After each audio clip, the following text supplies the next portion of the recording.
When in the course of human events it becomes necessary for one people to dissolve the political band which has... Sailors and airmen of the Allied Expeditionary Force. Well, I think it's time we ask ourselves if we still know the freedoms that were intended for us by the founding fathers. Not those three hallowed words reverently dictate what you ought to be, what you can be, what you will be. We pledge to each other our lives, our fortunes, and our sacred honor.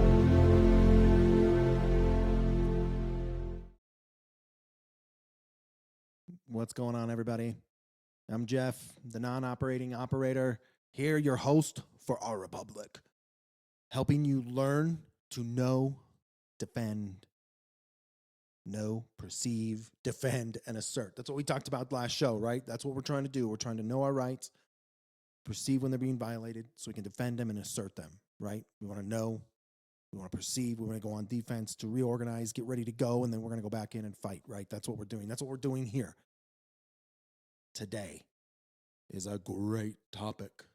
I think it's one of the coolest. When I sat and listened to, I like to say I read books, right? I like to say like, oh, I read books all the time. What I mean by that is I read them by using my ears. So I buy them on Audible and then I let some other guy read them to me. It's like story time at nighttime for bedtime every day, all day long, except I don't get sleepy. So maybe it's not like bedtime. But anyway, today we're going to be diving into something called the Golden Thread. Nope, this is not Gandalf's side quest in the Lord of the Rings. It is the idea that God's providence, his guiding hand, runs straight through American history like some divine sewing machine, keeping this whole crazy quilt together. Sounds dramatic, right? Well, it's because it is. But it's also hilarious that when you realize just how many times America should have faceplanted into oblivion, but then somehow didn't. Think of America as this massive tapestry. And the golden thread is this filament that not only holds it together, but makes the whole thing shine. Without it, this fabric falls apart. With it, the design makes sense and it carries value. In American history, that golden thread is God's hand. Sometimes in ways people clearly saw, sometimes in ways they didn't see until later. But either way, without that thread, America does not become America. Problem is, in recent decades, jackwagon historians mostly don't talk about it anymore. Some deny it outright, like completely outright, right? And then you have the whole separate attention state, which I said we are going to get to, and again, you are not going to like it.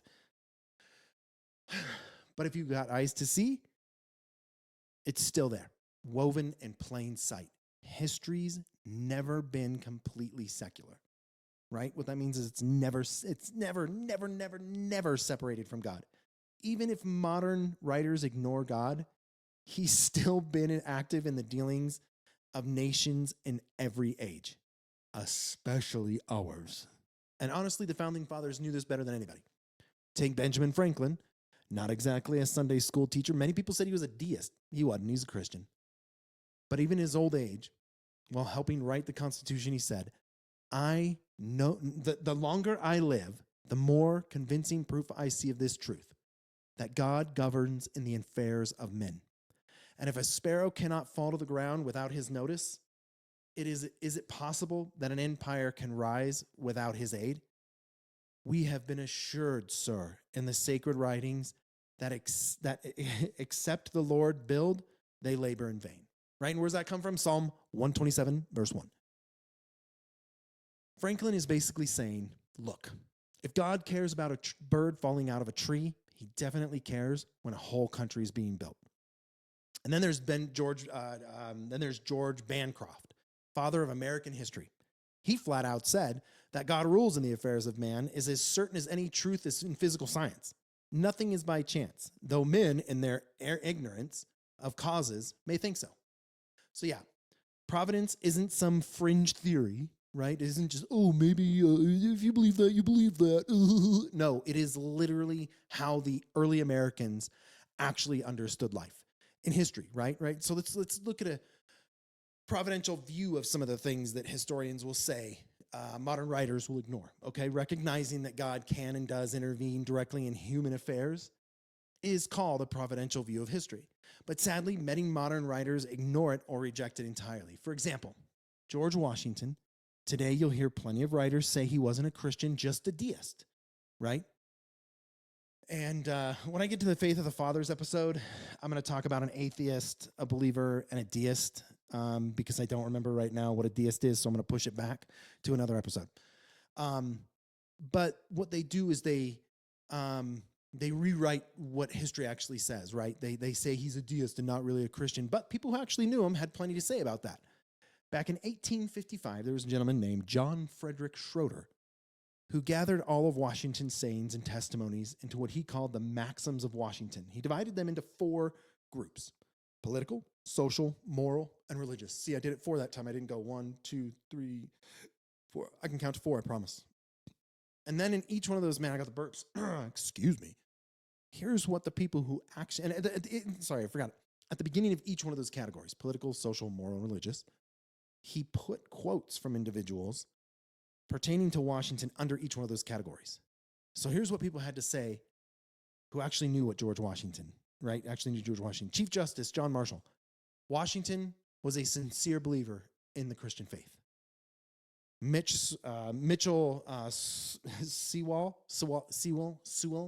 forgive me. I'm going to butcher these names because, again, like I said last time, I'm learning just as much as you. Here, let's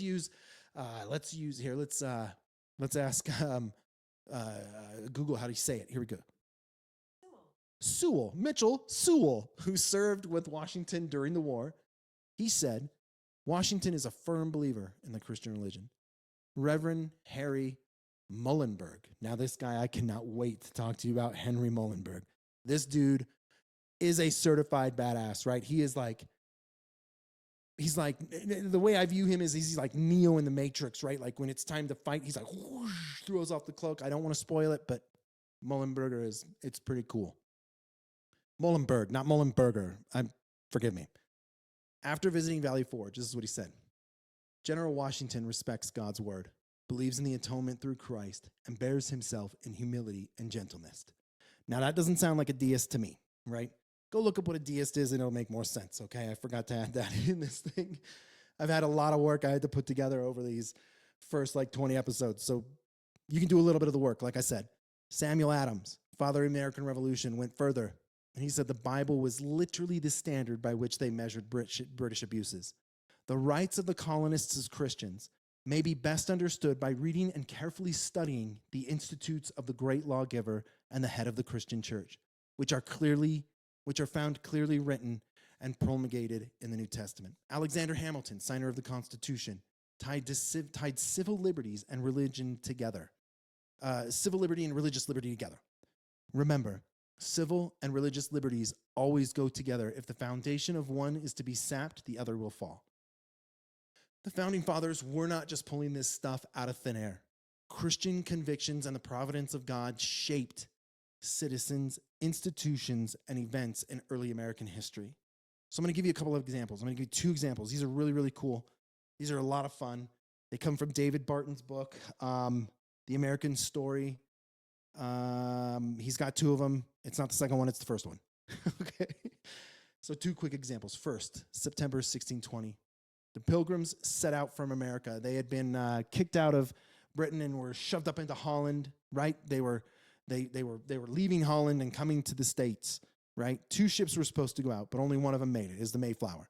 It was a 66-day trip. That was an actual night. It was like a nightmare. It was a living nightmare for these folks. There's waves, like storms. Just think of what's that show where they do all the fishing? Deadliest Catch, but back in 1620s, right? So it was a lot worse. Things were worse back then. Just trust me on that one. At one point, though, the main beam of the ship broke, right? This isn't like your windshield wiper snapping, right? This is literally the backbone of the boat. And they had no tools to fix it. So they were all dead, right? This was a death sentence, okay? Except they did have the tool. Now, what are you saying? What do you mean you don't have the tools, right? You got ship tools that'll help fix ships and all that kind of stuff. They didn't have that. They actually didn't have those tools. But they had tools. I'm going to get to that. Years earlier, when the Pilgrims were driven out of England to Holland, they had all this stuff that they printed, right? They printed their own materials and all that, right? But the Dutch officials confiscated their printing materials because they kind of wanted to suck up to the British, okay? But the one thing they left was the printing press. They took all the paper, all the ink, all the typeset, all that kind of stuff, gone. But they left the press. And for some reason, when the Pilgrims sailed, they loaded that heavy press onto the ship, right? Without anything else. Why they did that, I don't know. Because I don't think there was any of that stuff in the New World. But they loaded it anyway. What's the main component? It's a giant jack screw. So when the beam broke, they had the one tool on Earth that could raise it back up into place and secure it. That press saved everyone's life. Now you can say, oh, is that coincidence or providence? Ooh, I say it's providence, okay? The next story is one of my favorite stories about the foundation of our country. And I call it the rope that changed America. There's this gentleman. His name is John Howland. Early 20s. Just another passenger on the ship. Storm is raging. Most people stay below deck. Well, this guy decides he wants to go topside. He needs a little bit of a break from the stink, from the constant chatter, the whiny babies, all that kind of stuff. Goes topside and gets slammed by a wave. Goes overboard, right? We don't have life jackets. Nobody sees it, right? Nobody sees him go over. The ship's in heavy winds. It's not stopping, and there is no way he's turning around. The dude is done. Except there's a rope trailing in the water. He frantically, in the frantic flailing of his arms, he grabs it somehow and then somehow holds on to it while being dragged through the sea until he gets held up back on board. Right? He survives, right? Comes to the New World and marries this woman, Elizabeth Tilley. And they end up having 10 kids. Apparently, they were really, really bored and very affectionate. And this is where Providence comes in. If Howland had died, he would be easily a forgotten footnote. Just a normal statistic in all those that died in the crossing. Instead, his descendants number in the millions. Literally in the millions. Here's the thing. Among them are 3 U.S. presidents. Franklin Roosevelt, George W. Bush, and George H.W. Bush. Edith Roosevelt, Teddy Roosevelt's wife, constitutional signer Nathaniel Gorham, governors Jeb Bush and Sarah Palin, poets Ralph Waldo Emerson, Henry Wadsworth Longfellow, and Hollywood icons Humphrey Bogart, Christopher Lloyd, Chevy Chase, and all the Baldwin brothers.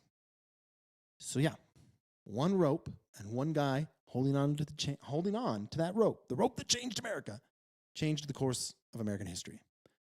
To me, that's providence. So the golden thread. Some call it luck, some call it thread, or some call it chance. We all call it thread, right? Some call it luck, some call it chance. But I say it's God weaving his way through the tapestry of American history. And this isn't the only example I'm going to give you. I have a whole section on the divine providence of God during the American Revolution. So whether you agree with me or not, the evidence is there. Too many close calls, too many accidents that just happen to line up perfectly. Okay? Don't matter. I think the providential hand of God was on our country and its formation. America is basically the historical version of a whole lot of controlled chaos, but somehow it's all held together, right? And that's the golden thread. Okay. Thanks for listening. And remember, American history is a mess, but it's our mess. See you soon.